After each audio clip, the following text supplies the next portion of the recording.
मंगलवार को नीट 2024 के नतीजों की घोषणा के बाद से ही नेशनल टेस्टिंग एजेंसी एनटीए पर सवाल उठ रहे हैं। साल 2019 तक नीट में 650 मार्क्स लाने वाले बच्चे को एम्स दिल्ली का टॉप कॉलेज मिलता था, लेकिन अब अपने पसंद का टॉप कॉलेज 710 मार्क्स लाने वाले बच्चे को भी नहीं मिलेगा।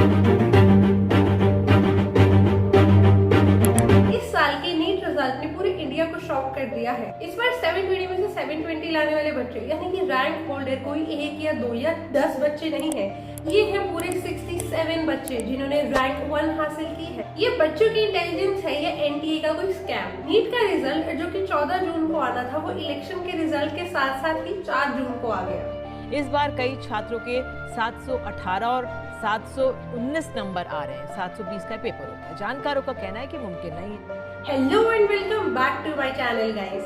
सोशल मीडिया पे नीट एग्जाम स्कैम का हैशटैग तो बहुत ही ज्यादा ट्रेंड कर रहा है। तो क्या इस बार सच में बच्चों के साथ नीट एग्जाम में एक बहुत बड़ा फ्रॉड हुआ है? और क्यों एनटीए को इतना ज्यादा इस साल क्रिटिसाइज किया जा रहा है नीट एग्जाम कंडक्ट करवाने के लिए? ऐसे क्या प्रूफ है जिसे हम ये पुष्टि कर सकते हैं कि हाँ, इस बार नीट एस्पिरेंट्स के साथ इनजस्टिस हुआ है? तो आइए इस वीडियो में उसी चीजों को डिस्कस करेंगे। उससे पहले आप मेरे चैनल लक्ष्मी जियो टॉक्स को लाइक शेयर सब्सक्राइब करना ना भूलें।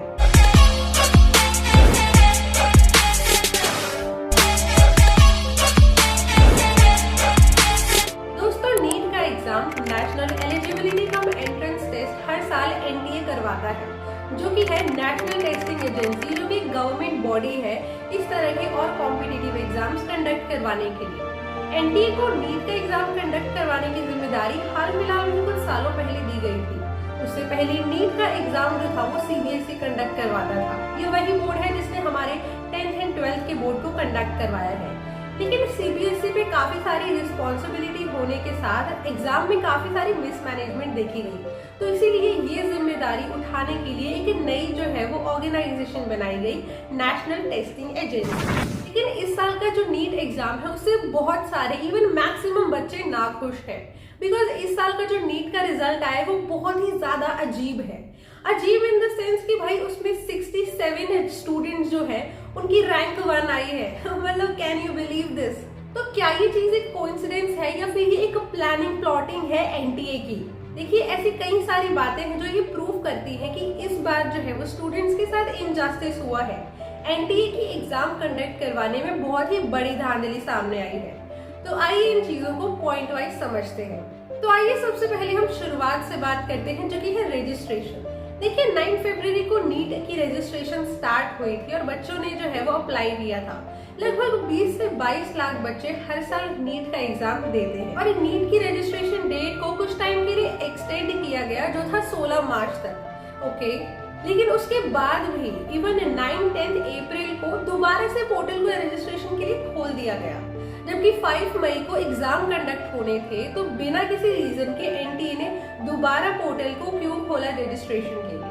This is the first factor जो बहुत ही ज्यादा क्वेश्चन किया जा रहा है एनटीए को। लेकिन 5 मई को एग्जाम कंडक्ट होने के दौरान और उससे पहले क्वेश्चन पेपर लीक का मुद्दा सामने आया है और चीटिंग का मुद्दा भी सामने आया है। जैसे कि राजस्थान में कुछ बच्चों को एक सेंटर पे क्वेश्चन पेपर मिला और उस क्वेश्चन पेपर में उनको आंसर टिक करके दिए थे, जिससे कि वो उसे नोट कर सके। एंड कुछ बच्चों को जो है वो क्वेश्चन पेपर ही नीट का गलत दिया गया था, जिस वजह से अपनी गलती को रेक्टिफाई करते हुए राजस्थान गवर्नमेंट ने 120 बच्चों का जो नीट का एग्जाम है वो रिकंडक्ट करवाया। यानी कि एग्जाम रिकंडक्ट करवाने का मतलब क्या है कि जी हाँ, इसमें सरकार की गलती थी और उसने एक्सेप्ट भी किया। इसके अलावा फ्रॉड का मामला सामने आया बिहार से। बिहार में 20-30 लाख में जो है वो बच्चों को क्वेश्चन पेपर बेचे गए और एक रात पहले उन्होंने क्वेश्चन पेपर के आंसर्स नोट डाउन किए एंड वो एज इट इज अपने सेंटर में पेपर देने चले गए। इसमें पूरे 13 लोगों को गिरफ्तार भी किया गया है। ये एग्जाम होने के दौरान और उससे पहले जो क्वेश्चन पेपर लीक के मामले हैं, ये तो हर एग्जाम में आते ही रहते हैं। लेकिन दिक्कत यही खत्म नहीं हुई।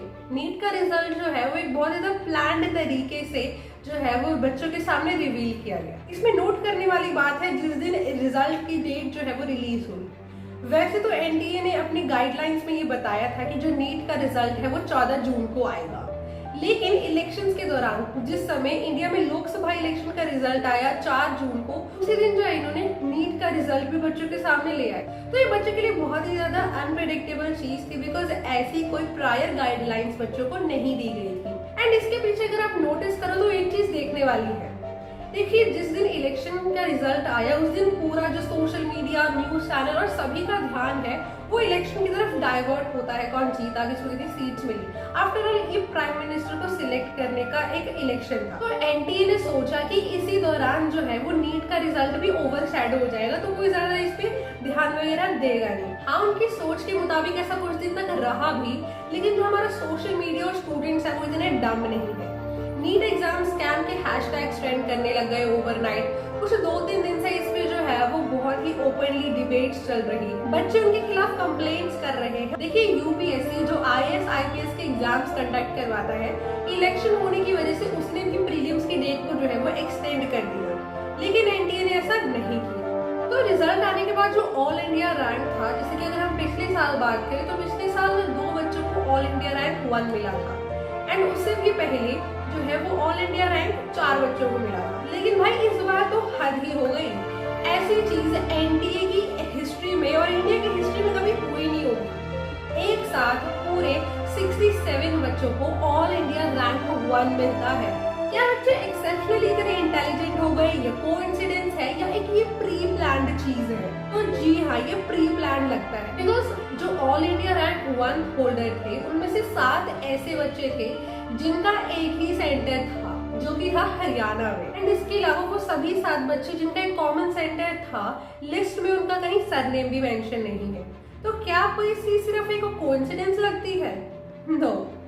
देखिए, इंडिया में नीट का एग्जाम एक ऐसा एग्जाम है जिसके लिए बच्चे जो है वो अपना साल लगा देते हैं, वो ड्रॉप आउट कर लेते हैं। कई बच्चे अपने घर वालों से दूर रहकर जो है इसकी तैयारी करते हैं, और कई बच्चे एलन आकाश जैसे इंस्टीट्यूट्स की इतनी महंगी फीस देकर जो है वो ये एग्जाम क्रैक करने की कोशिश करते हैं। इनमें से कुछ हो जाते हैं, इनमें से कुछ बच्चे सिलेक्ट हो जाते हैं, and most of the students नहीं सिलेक्ट होते। 20 से 30 लाख बच्चे जो है वो नीट का एग्जाम देते हैं, जिनमें से सिर्फ 55,000 बच्चों को ही गवर्नमेंट मेडिकल कॉलेजेस उनकी पसंद के मिल पाते हैं। तो ये कोई एक छोटी मोटी गलती नहीं है गवर्नमेंट एजेंसीज की, एनटीए की, जो कि एक्चुअली उनके भविष्य के साथ खिलवाड़ कर रही है। कहानी यही खत्म नहीं होती है। इसके अलावा नीट में जो रैंक 2 या 3 थे उनके मार्क्स थे 719 एंड 718। टोटल पेपर जो है वो 720 मार्क्स का होता है, जिसमें से 180 क्वेश्चन आते हैं और हर क्वेश्चन पूरे 4 नंबर का होता है। एंड गलत आंसर करने की -1 जो है वो नेगेटिव मार्किंग भी होती है। तो इस हिसाब से देखा जाए तो अगर किसी भी बच्चे का एक क्वेश्चन गलत होता है तो उसको -1 की नेगेटिव मार्किंग मिलती है, और एक क्वेश्चन गलत होने का मतलब है कि उस बच्चे के 4 नंबर डिडक्ट होंगे। टोटल स्कोर बनता है 716। मतलब या तो बच्चा 716 ला सकता है, वरना वो 720 ला सकता है। तो ये बीच का जो 4 नंबर का एक्सटेंशन है, जिन बच्चों को जिनकी 718 या 719 मार्क्स आए, वो कैसे आए? तो इस पे एनटीए ने अपनी सफाई देते हुए कहा कि ऐसा नहीं है, हमने उन बच्चों को जो है वो ग्रेस मार्क्स दिए थे बिकॉज वो उनको क्वेश्चन पेपर जो है उनके सेंटर में लेट मिला था। अब भाई उनको ग्रेस मार्किंग कितने बच्चों को मिली है, किस हिसाब से मिली है, उसके लिए तो एनटीए ने कुछ बोला ही नहीं, उन्होंने ट्रांसपेरेंसी इस चीज में दिखाई ही नहीं। हमको एनटीए के दौरान जो है वो एक लैक ऑफ ट्रांसपेरेंसी मिलती है, जैसे कि वो कोई चीज छुपाना चाह रहा हो, वो खुल के चीजें सामने नहीं ला रहा। बेटा कोइंसिडेंस की जिन बच्चों को ग्रेस मार्क्स मिले हैं उनकी ऑल इंडिया रैंक 2 भी आ गई। क्योंकि आप खुद ही सोचिए कि कोई बच्चा जिसने अपने 3 से 4 साल जो है वो नीट की प्रिपरेशन में लगाए, उसने कितने सारे ड्रॉप आउट, उसके बाद वो 720 में से 710 स्कोर करता है, तो उसका ये एम है कि वो एम्स दिल्ली जाए, लेकिन वो एम्स दिल्ली नहीं जा पाएगा बिकॉज 7010 भी एक बहुत ही छोटी रैंक आ जाती है इस बार के नीट रिजल्ट के हिसाब से, जो कि अप्रोक्सीमेटली उसको बहुत ही लोअर रैंक में ले जाती है, जो कि अराउंड 200s में आती है। वो बच्चा इस चीज को लेकर कितना ज्यादा डिप्रेस फील करेगा और उसका मोराल कितना ज्यादा डाउन होगा, बिकॉज 720 में से 710 स्कोर लाना एक अपने आप में ही बहुत बड़ी अचीवमेंट है,